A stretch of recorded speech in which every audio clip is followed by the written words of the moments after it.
Meus amigos, hoje sem microfone, todos os cabos estão com defeito dos microfones da casa. Não faz muito tempo, mais ou menos uns 3 anos, eu li no Estadão um artigo assinado por Reale Júnior, professor decano da Faculdade de Direito da USP, ex-ministro da Justiça, falando a respeito do cientista César Lombroso, que foi o pai da antropologia criminal e que formou escola, muitos seguidores. E ele, nos seus comentários sobre Lombroso, que foi o cientista que estudou a médium Eusápia Paladino, que foi uma das mais extraordinárias médiuns de efeitos físicos da Europa. Do mundo, sem dúvida, foi Mirabelli, já falamos sobre ele aqui. Mirabelli foi o fenômeno dos fenômenos, aqui na nossa capital de São Paulo. Nós estamos lembrando esse episódio porque Reale Júnior, para endossar os seus comentários, ele se respalda na obra de Allan Kardec. Então nós vemos aí um ex-ministro da Justiça referindo-se a Allan Kardec e a um sábio que ilustrou os primórdios do movimento espírita. Então nós vemos como pessoas muito cultas, muito preparadas, fizeram belos trabalhos sobre a doutrina espírita. Para falarmos sobre muitos dos intelectuais que ilustraram a obra espírita, nós precisaríamos de muitas laudas, muitas páginas.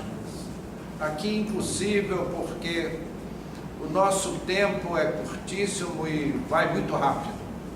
Quando olhamos o relógio, já está na hora de encerrar os comentários. Mas nós queríamos chamar a atenção, a prezada atenção dos amigos para esse aspecto. No movimento espírita nós tivemos, no ontem e no hoje, companheiros nossos ilustríssimos, dotados de uma intelectualidade invejável.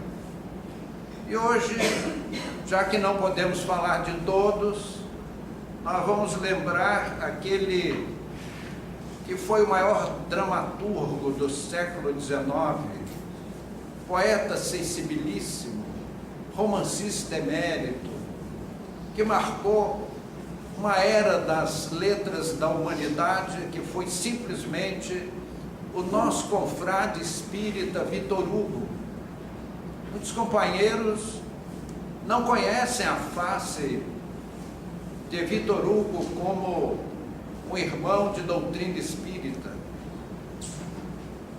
Ele nasceu numa cidadezinha do interior da França, Besançon, em 1802, e viveu até 1885, deixando esse mundo aos 83 anos de idade, 83 aninhos de idade. Todos nós aqui estamos bem longe, não é isso?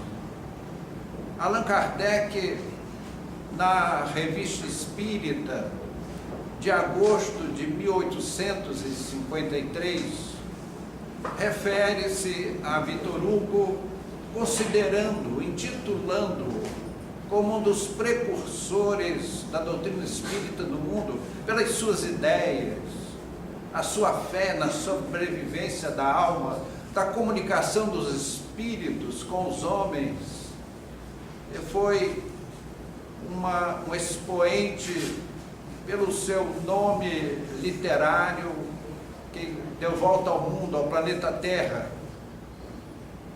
Aos 10 anos de idade, vejam só, amigos, 10 anos de idade, Victor Hugo já compunha poesias de uma sensibilidade extraordinária, exatamente como a gente, né?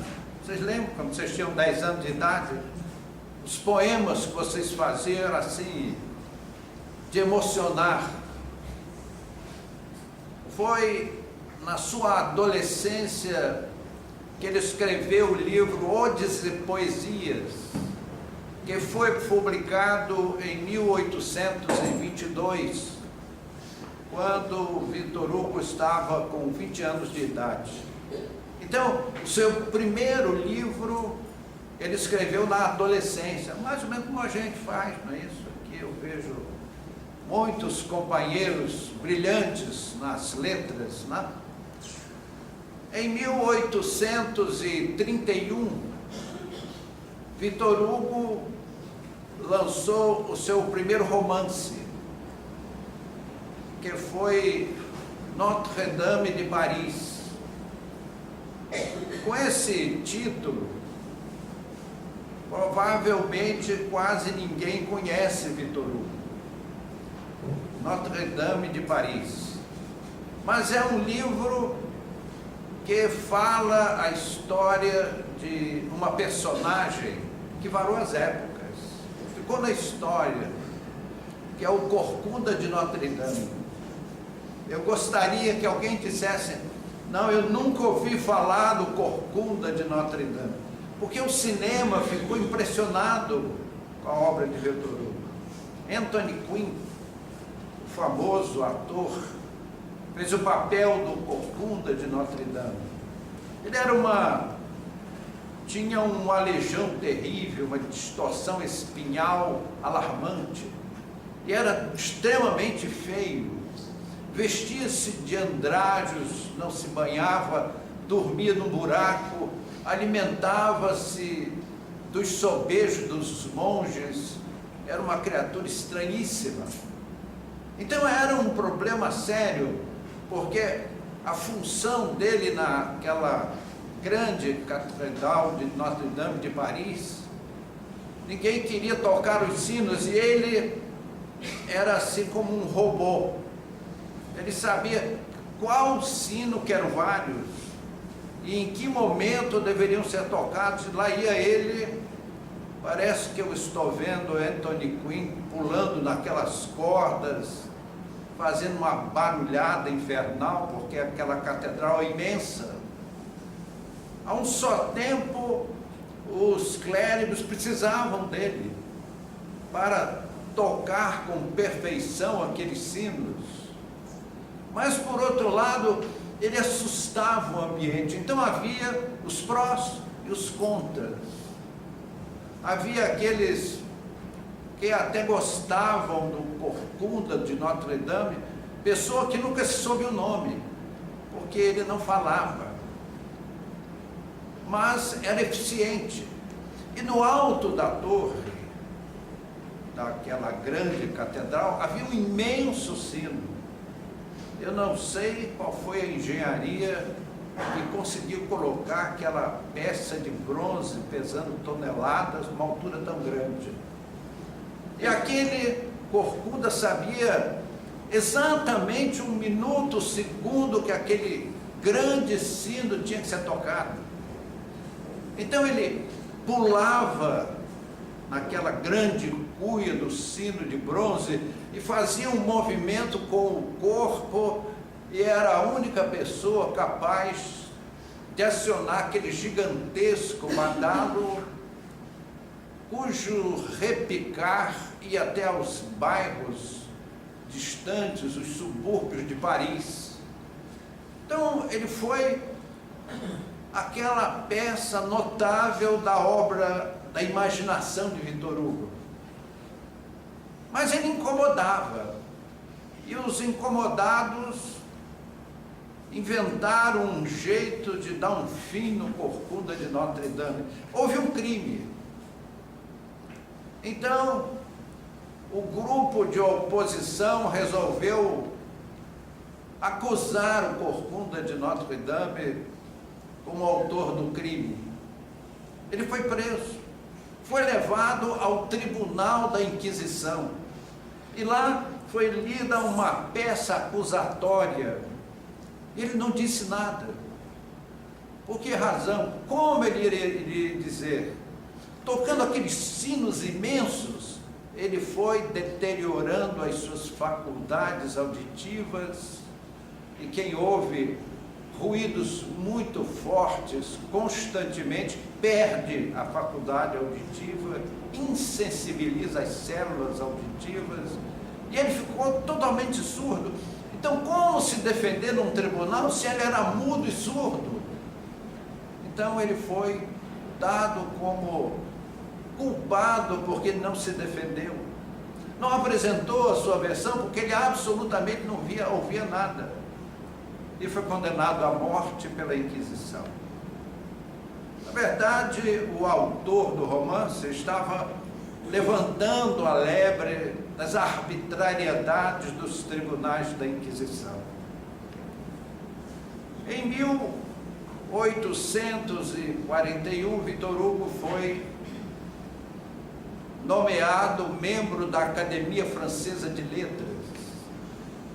E em 1862 veio à luz a obra-prima do gênio de Victor Hugo, que foi Os Miseráveis. Quem não leu, com emoção, é um livro que emociona muitos ainda hoje, e o cinema novamente fez Os Miseráveis dar volta ao mundo. Meus amigos, nós tivemos em Victor Hugo um companheiro extraordinário. Não foi à toa que Allan Kardec, na Revista Espírita de agosto de 1863, considerou o precursor da doutrina espírita. Mas Victor Hugo não era somente um homem de letras, ele era também um estadista, um homem público. Lutou muito pela democracia e foi nomeado, foi eleito membro da Assembleia Constituinte da França e da Assembleia Legislativa de Paris, tornando-se um expoente nas leis francesas da época, cujas conquistas chegam aos nossos dias, quando se fala do direito de liberdade, de consciência, de opinião. Mas em 1851, aconteceu na França um fato, verdadeiro desastre. Napoleão Bonaparte, num golpe de Estado, assume o poder na França. E Victor Hugo era um expoente. Então ele era assim, como os demais, na alça de mira da violência dos soldados de Napoleão.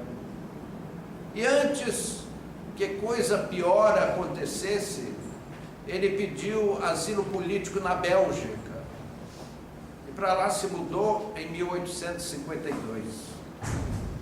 Napoleão dominou toda a França, compôs um exército poderoso e passou, como era o costume da época. A beligerância da época era uma coisa impressionante, mas não é esse o nosso assunto. Então vejam, amigos, eu queria só que os companheiros vissem como trabalha a espiritualidade. Um gênio como Victor Hugo não podia ficar em meio àquele estado de coisas de uma guerra civil terrível, onde rolavam cabeças. Então a espiritualidade iluminou a inteligência de Victor Hugo e ele foi afastado do cenário da França da época. E ele pediu asilo político à Bélgica, e de lá ele mudou-se com a família para a ilha inglesa de Jersey. Aliás, tem até umas histórias de políticos aqui do Brasil. Não sei, eu acho que isso é só intriga da oposição, história de umas aplicações na ilha de Jersey, não é isso? que fica no Canal da Mancha, mas pertence à Inglaterra, fica entre a França e a Inglaterra. E Victor Hugo mudou-se para lá, e lá ficou 18 anos. E, meus amigos, uma ilha no Canal da Mancha, paradisíaca, era tudo que o espírito, a alma sensível de Victor Hugo poderia querer para dar asas à imaginação aos seus sonhos literários. E ali há, entre aspas, faculdade, como escritor de Victor Hugo, desabrochou em toda a sua potencialidade. E foi aí que ele escreveu Os Miseráveis, que os amigos, não vamos entrar em detalhes, porque realmente o livro é apaixonante. Quem leu sabe as emoções que traz Os Miseráveis de Victor Hugo. Mas surgiu uma nova veia na alma de Victor Hugo, que era a sua vocação para os fenômenos paranormais. E foi em 1853 que o casal Victor Hugo recebe uma ilustríssima visita. Ela era uma poetisa das mais sensíveis, romancista, teatróloga, Delphine de Girardin. Se os amigos quiserem uma curiosidade, é só você pegar o Evangelho segundo o Espiritismo, capítulo 5, Bem-aventurados os aflitos, item 24, há uma página, A Desgraça Real, o título da página. Como o Evangelho segundo o Espiritismo teve mais de um tradutor do francês para o português, há livros, há edições que não aparecem com esse título. É um título parecido, mas não é A Desgraça Real. Essa página foi psicografada por uma médium mecânica, que é a senhorita Defoe, Hermance Defoe, que era médium mecânico e tinha 13 aninhos de idade na época. E escreveu magistralmente sob a inspiração de Delphine de Girardin. E ela foi e passou 10 dias em visita ao casal, à família de Victor Hugo. E ela foi a primeira pessoa a falar sobre as mesas girantes com Victor Hugo. E, meus amigos, era uma alma sensibilíssima, e a família passava horas, eram sermões assim, de varar a noite, ouvindo as palavras doces de Delphine de Girardin. Ela, então, comentou sobre os fenômenos de tipologia. Mesas girantes era mais ou menos uma forma popular de se definir o fenômeno. Tornou-se moda. A sociedade culta parisiense, nas suas noitadas, que antes era a música, o canto, a poesia, etc., se inclinou para as experiências da mesa girante. E era assim, foi uma coqueluche em Paris. Para você ser chique, estar inserido no contexto, tinha que fazer mesa girante em casa. É preciso explicar um detalhezinho.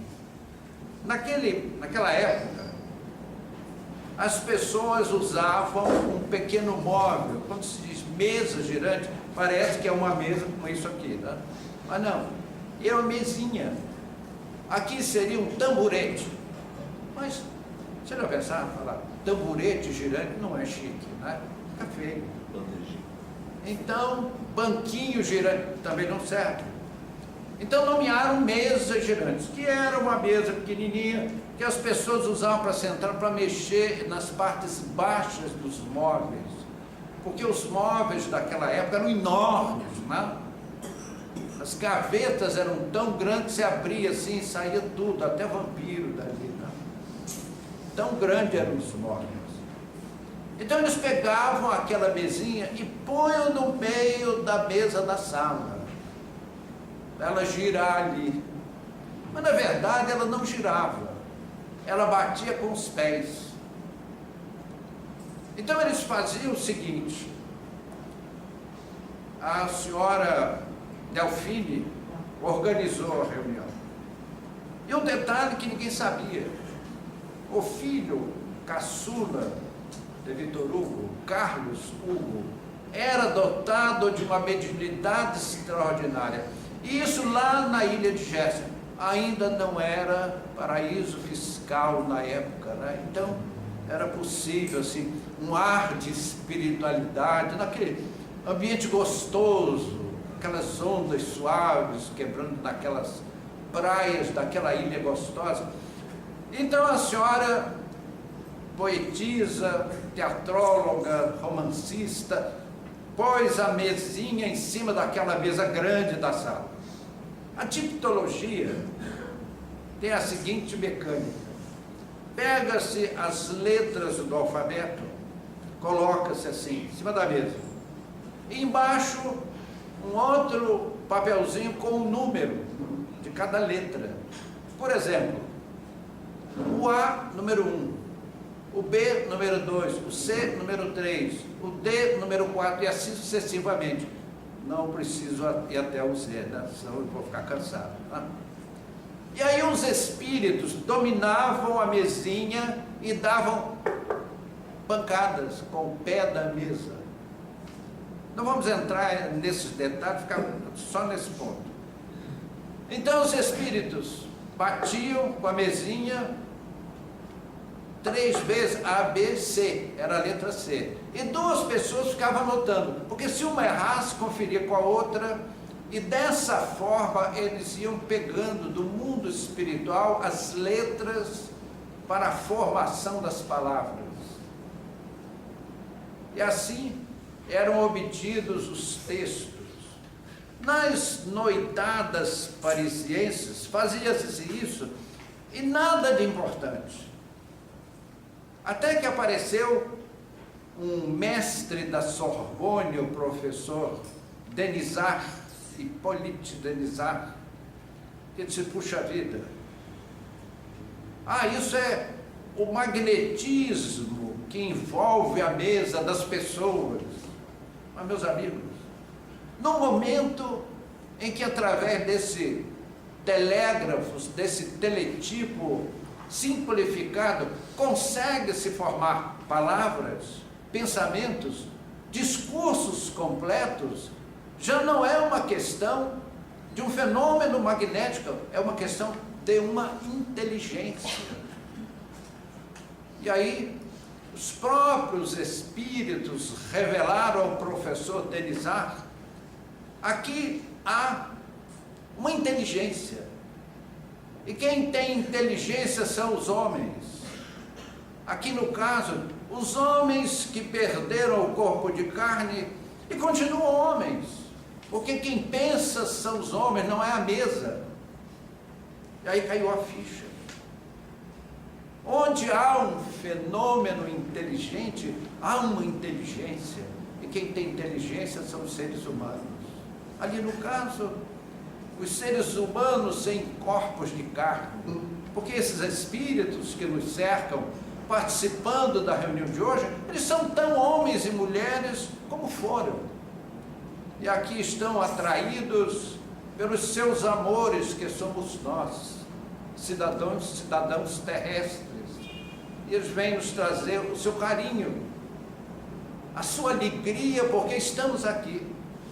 Se nós estivéssemos lá nas noitadas de São Paulo, provavelmente não estariam conosco, mas estão felizes porque aqui estamos lembrando Jesus, estudando os seus ensinamentos. Então, meus amigos, Na primeira reunião, é feito um ditado mais ou menos extenso, e o comunicante se identificou. Leopoldine Hugo. Vitor Hugo chorou, debruçou a cabeça sobre a mesa e deixou que as lágrimas lhe banhassem as faces. E a senhora Vitor Hugo teve que recorrer a um lenço para enxugar as lágrimas, porque Leopoldine Hugo era filha do casal, falecida em 1843 num acidente de barco no Sena. E ela, nos textos ditados pela tipologia, deu informações precisas que só o pai e a mãe conheciam. Ela identificou-se de corpo e alma, e foi uma aventura extraordinária para aquele casal de idosos, ao receber aquelas palavras amigas, gentis, carinhosas da filha desencarnada.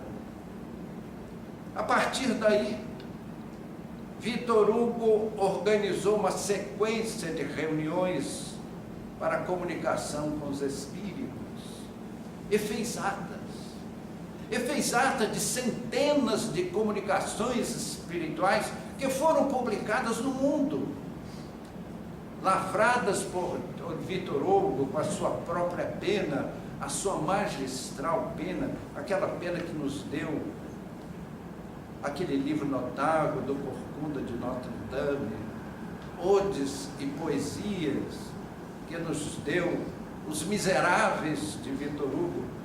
Meus amigos, Vitor Hugo passou a defender as ideias espíritas abertamente. E o espiritismo teve nele um divulgador extraordinário.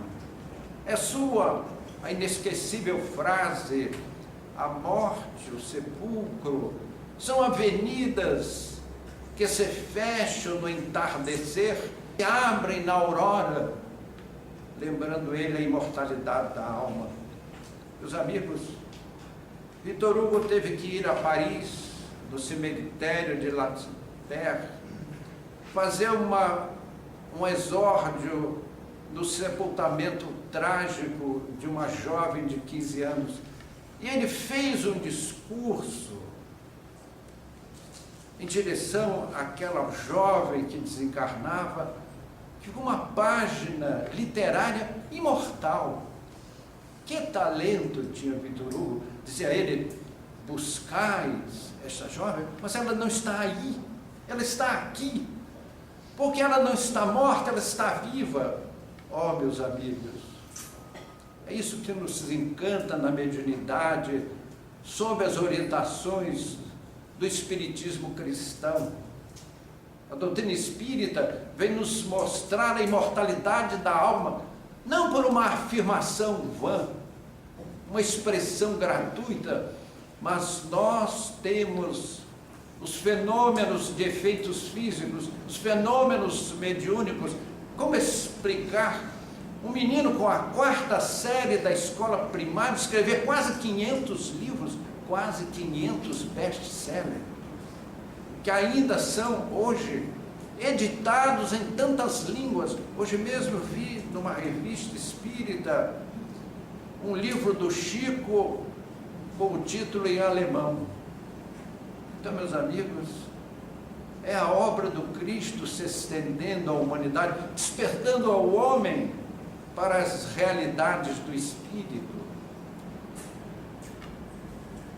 Vitor Hugo, 38 anos mais tarde, exatamente em 1923, depois de ter vivido 83 anos na França e 18 na ilha de Jersey, ele volta pela pena da professora Zilda Gama a escrever Na Sombra e na Luz. Meus amigos, você pega um livro de Vitor Hugo, Homem, e pega Na Sombra e na Luz, escrito por aquela moça simples, que dava aulinhas para crianças pequenas.